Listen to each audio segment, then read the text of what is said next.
Ganun sa 2, tsaka 5, tsaka 6. Yan. Ito lang yung gagamitin natin. Nandiyan na sila mag-ano. Yes sir, dito lang siya mag-iwalay.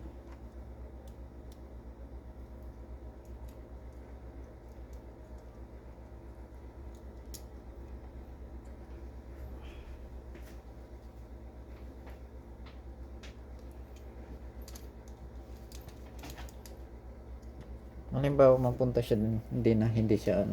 Okay na, dito sir, Oo. hindi siya gagana. Hindi gagana. Dito lang siya sa 2, 5, 2, 5, 6. 6. 256. 2 at saka 5. 2 tsaka 6 yan yung positive natin. Yung 5, yan yung negative natin. So yun na sir, meron na tayo. Ito naman tayo sa MCP. Sa MCP naman sir, madali lang naman. May nakalagay naman yan na in-out. Yan, in-out lang naman.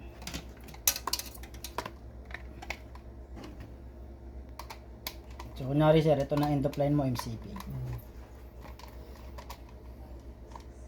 End of line natin.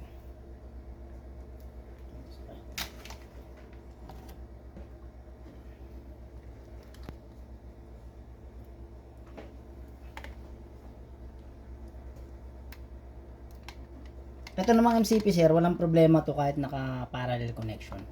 So magsasample ako sa inyo sir. So gawin natin muna tong ano, samahan pa natin ng isa pang smoke para may in out lang. Tapos magpa-parallel connection tayo ng MCP. Kunyari sir, may mga dagdag. Kunyari may end of line na kayo, di ba? Tapos merong mas malapit, mas malayo yung end of line. Pag kukunin nyo, mas malayo yung end of line. May mas malapit na splicing. Yun, pwede tayo kumuha. Tapos parallel connections. So ang standard na wirings na ito sir, yung naka-series siya. Class A pero naka-series. Class B. Class B series na. Kumahan pa natin sir ng isa pang smoke. Natin yung smoke.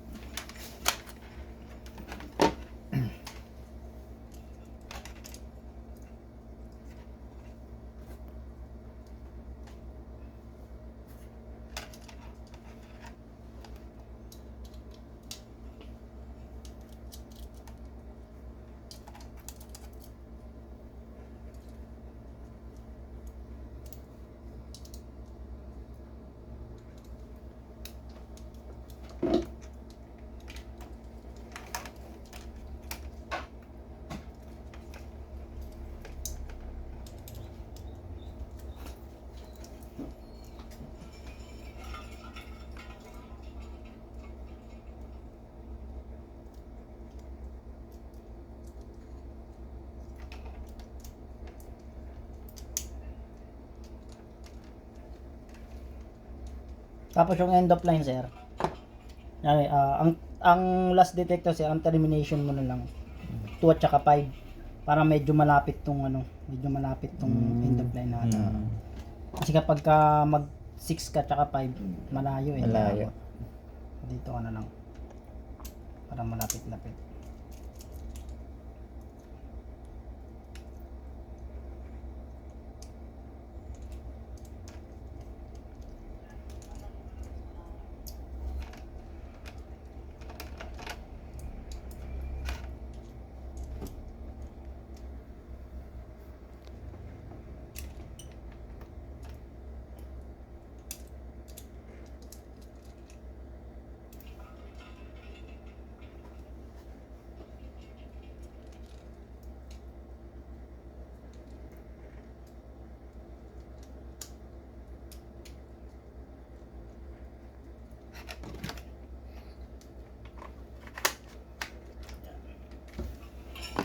May end of line na yun sir.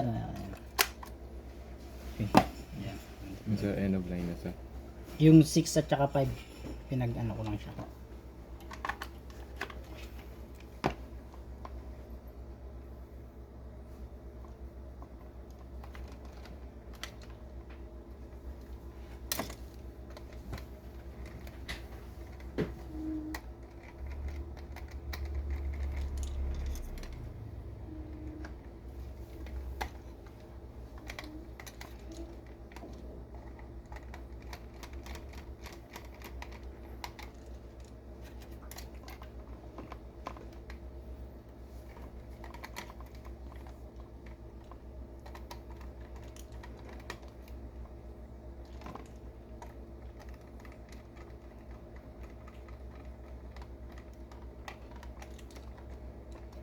Yan. So, ayan yung connection niya, sir. Tapos sa beam naman, sir, sasama natin yung beam. Itong beam naman, sir. Tignan natin. Itong beam, sir, pwede itong naka-parallel.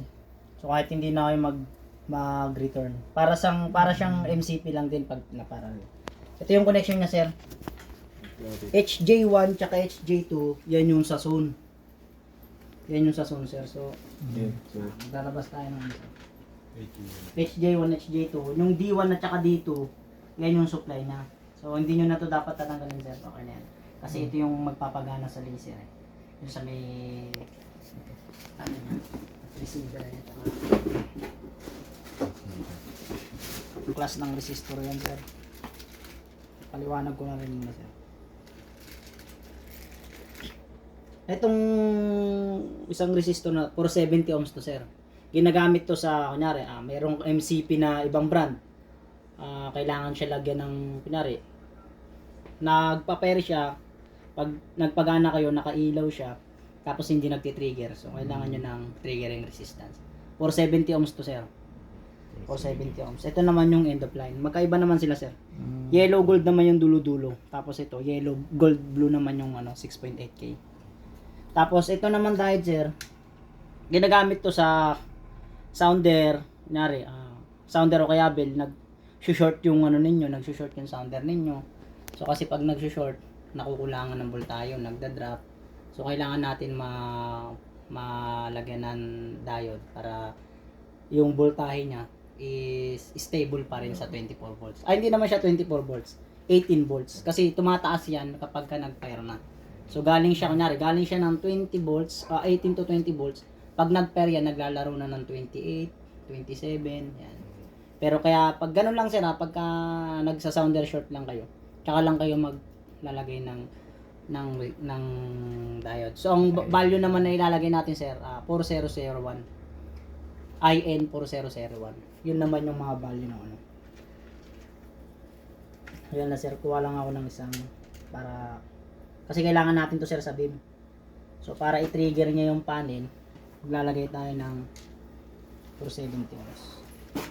70 ohms. Kahit ano, sir, kahit hindi na kayo maglagay ng end of line sa beam. Okay lang yung kunyari, nag-loop in kayo kasi wala naman tong loop in, sir, panel connection lang to, mapapansin niyo. SJ1, SJ2 lang. Diretso na siya sa... Yes, sir. Naka-parallel lang yan. So, kahit na hindi na kayo maglalagay, pero kung dadaanan ninyo to, tapos ito yung magiging end of line, pwede yun. Kung dadaanan nyo, magre-return kayo ng wire. Ang tawag dito, magsi-series kayo. Series. Pwede yun, magiging end of line. Magsi-series ng beam detector, sir. Yan. So, sa ano naman, sir, sa beam naman, hindi naman din, wag na lang din kayo mag-series, mas maganda kasi. Mas maganda. Kasi mas ano sa wire, mas tipid sa wire. Parallel connection lang, itap lang sa may okay na. So yung connection niya, sir. So lagay muna tayo ng Sa positive naman to nilalagay, sir. Yan.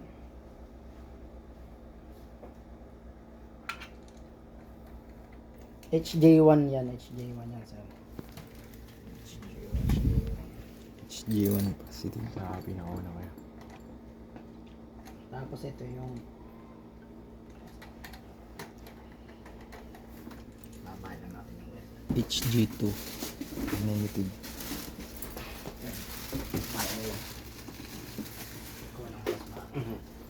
Positive HJ1. HJ1.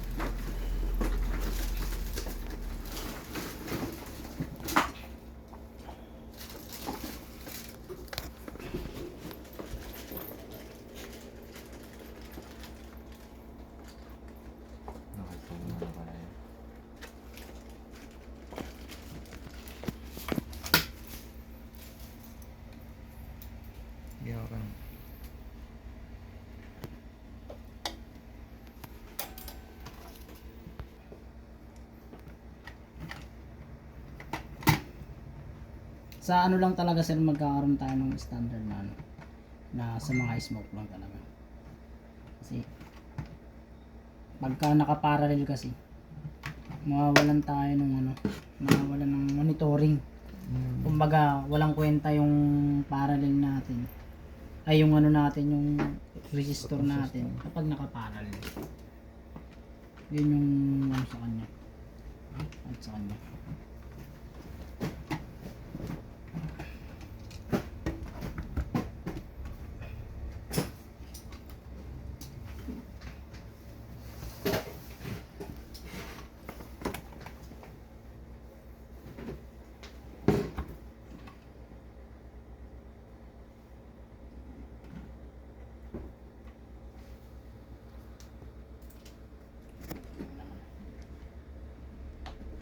Ay, ito na.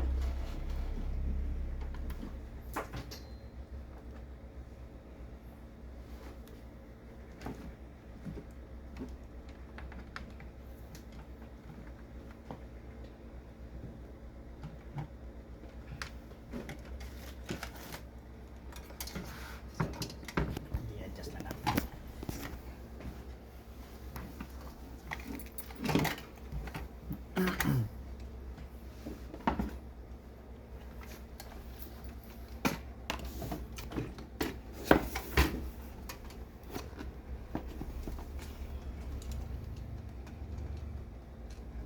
Ito naman yung sir. Ito naman yung 24 volts. D1 tsaka D2.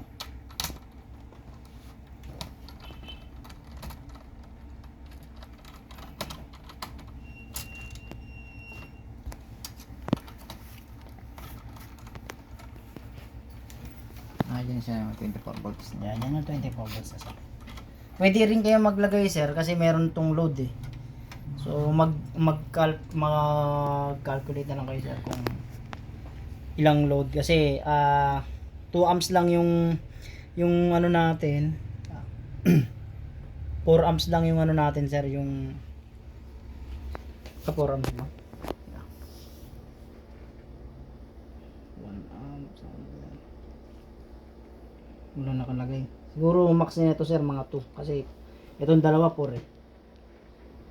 2 amp to eh. So 4 amp na yung kaya na itong dalawa. Tapos paglalagpas supply nyo, kasama pa rin sa panel kasi once na nag-fire yan, tapos walang reset yung power supply nyo, walang on off, hindi siya mamamatay. Kahit anong reset ng panel natin, naka-fire pa rin to kasi hindi siya nare-reset, di ba?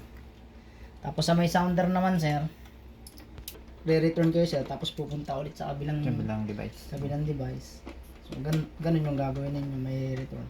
So kung hindi naman, kung ayaw nyo naman pwede naman siyang parallel lang yung ganitong setup sir.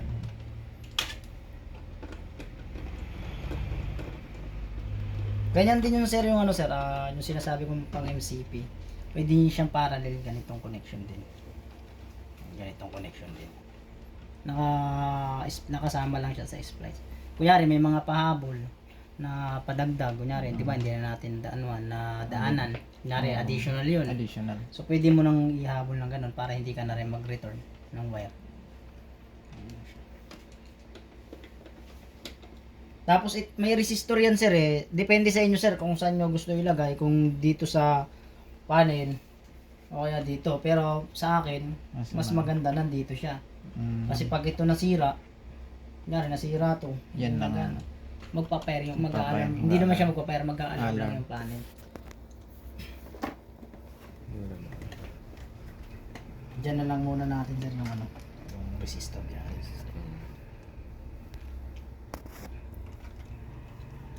Ito lang naman yan sir, yung bell 1, bell 2. Yun lang naman. Yun pala mo.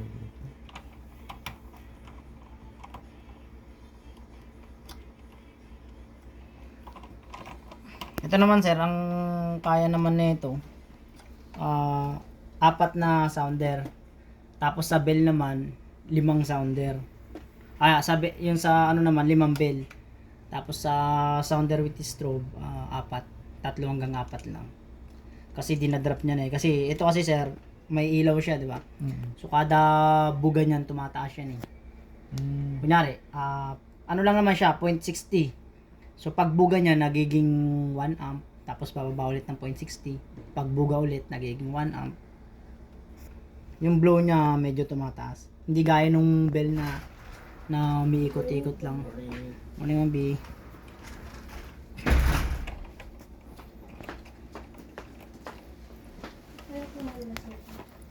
So 40 naman. So 1.3.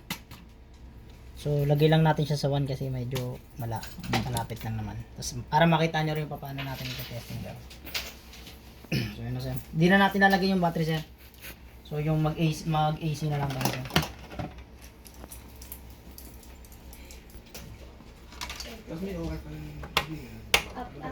Kailangan niyo po na SI. Sige po sir, gawin ko na lang po. Diyan po ba ito? Sige sir, pera ko na.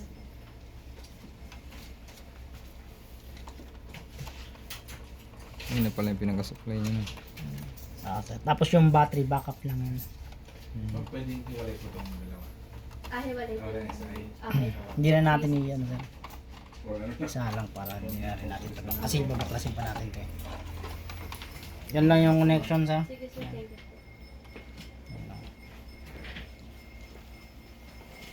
Ito yung 24 volts na para sa beam.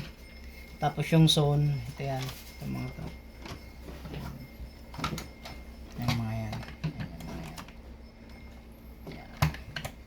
Tapos ito pala sir, kapag mag-end of line kayo, meron ng ano yan.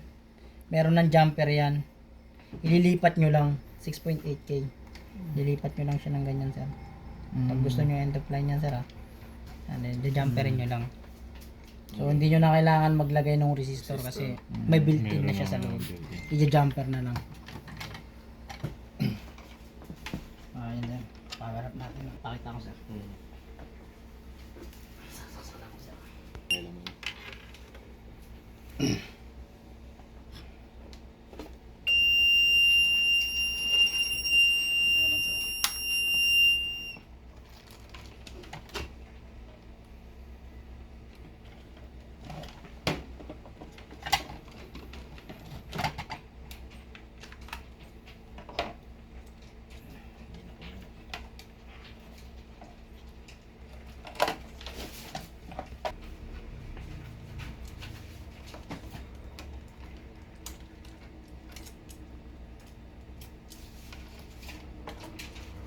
Na napansin nyo sir, di ba wala yung end of line kanina naka-open. Di ba nag-open siya? So dapat talaga natin ma-detect yung Detect kung saan ang ano, device na yung ganun yung mangyayari sir pag zone, ay kung anong device kung nasaan. Pero sa zone may kita mo siya. Tapos yun nga, malalaman mo na may sirang device o kaya may tanggal.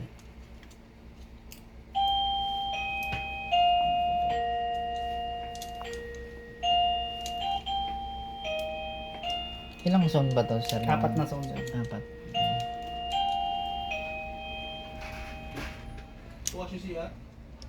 2, 3, 4. Good morning bros.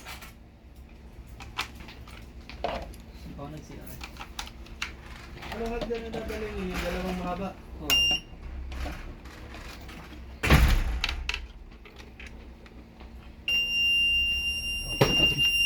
Ayan sir, naka-open siya. Naka-open. Ayun yun dito.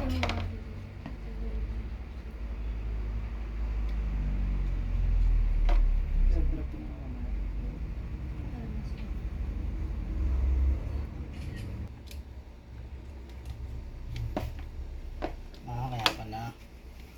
Kaya pala ayaw. So yan sir, may guide yan. So, dapat pag nakaganyan siya sir, yun yung mayari, yun yung magkukos ng open natin, so kailangan nakasagad. Tulad nito sir, nakagitna lang, so kailangan natin sagad.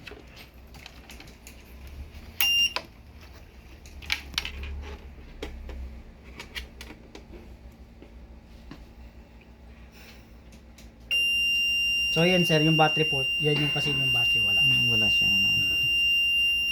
Tapos ito nga sir, hindi natin mapipindot yan kapag hindi natin to ginamitan. So enable natin para ma-silent natin. So ito naman yung mga disable sir. Kunyari, i-disable natin yung zone na to. So kahit na pindot-pindotin, kahit na ano yan. Ayan sir, mapansin nyo, may ilaw na yan. Tapos pati yung beam natin, may ilaw na yan. Kahit na yan, kunyari, yung zone 1 na yan, naka-disable. pinindot natin yan, hindi yan gagana. Kasi naka-disable yan. So pagka naka-disable yan, pinindot mo yan, magpa-pair yan. Tapos reset natin sir. Silent. Tapos ayan o. Hindi natin pala to sir ma-reset yung panel once na hindi natin nire-reset yung MCP. So pag naka-pair yan, kahit anong reset natin yan, hindi yan ma-reset. So ito naman, hindi naman na naka-pair. May smoke check ka.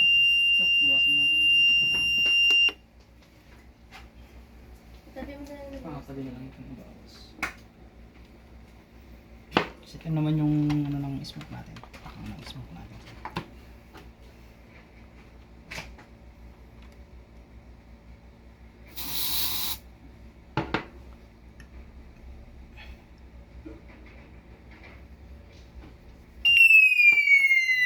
Naka-trigger na siya.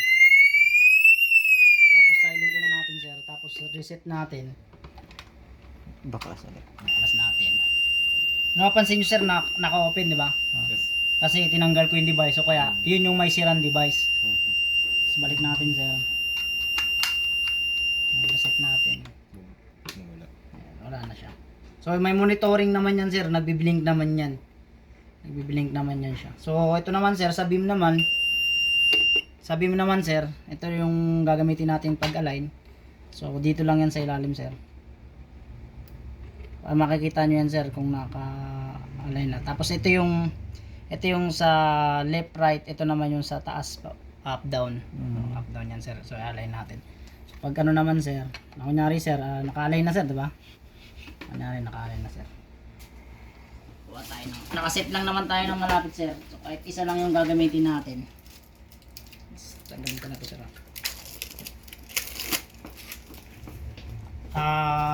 Ang ano na ito sir, ang pinakamagandang kuha niya, 8. Pinamaganda yun. Pag nag 9, hindi nyo ma-align, may fault yun. 8 to 5, magandang kuha na yun.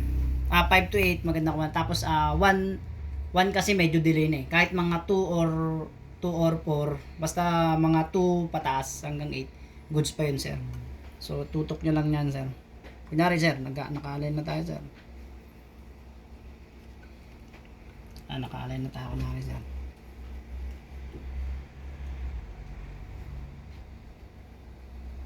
So ayan, may 3 na tayo, may 3 tayo nakuha. So pagka i-align naman sir, ipapasok mo lang tong, kunyari sir, may nakuha ka ng may nakuha ka ng 9. Okay, may nakuha ng 8. So papasok mo lang to sir. Magre-reset yan. Tapos mawawala yan. Pag nawala yung niyan sir, blink na lang, ibig sabihin naka-align na yan. Naka-align na yan siya. Saan ang blink? Ito. Ayan sir, nagbi-blink yan. Tapos pagka na-block yan sir, either fault o kaya either na magpa-fire.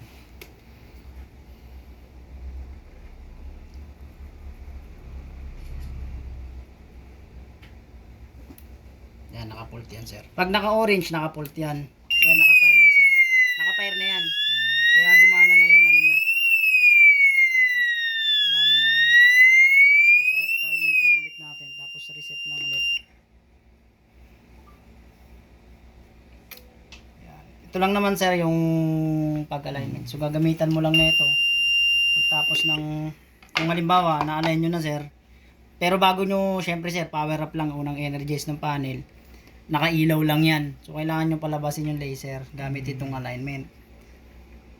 Yan. Pag ganyan sir, may nakukuha siya. Yan, okay na yan. So, itututok nyo na lang siya sa mirror. Yun na yung pag-align niya. So, ito yung taas, ito yung left, right. Ito naman yung up, down. Up, down yan sir. Tapos, kunyari, naka-align na kayo sir. Balik nyo lang ulit to. Pag nag-okay na yan sir, nawala na, ibig sabihin, naka-align na siya. Yan. Blink na siya. Blink, okay na yan, naka-align na yan. So pagka hindi nawawala yan, kahit anong ganun mo, kahit anong lagay mo nung alignment tool, hindi siya naka-align. Tapos wag lang 9, kasi kahit anong align mo nun sir, di makukuha yun, basta 9. Kahit anong gamit mo na itong tools. So yan lang naman sir. Baka may tanong pa kayo sir.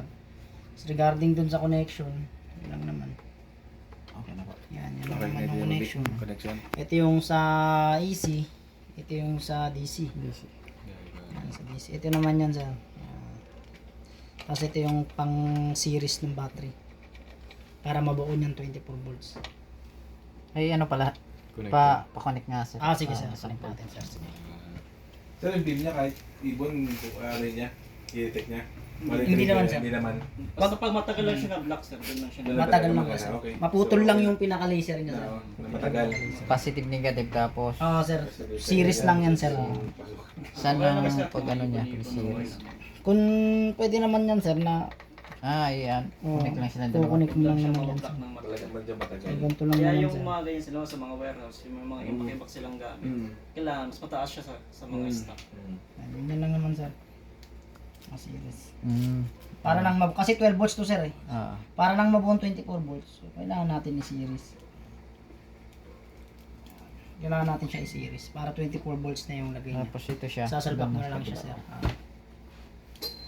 Okay. Thank you.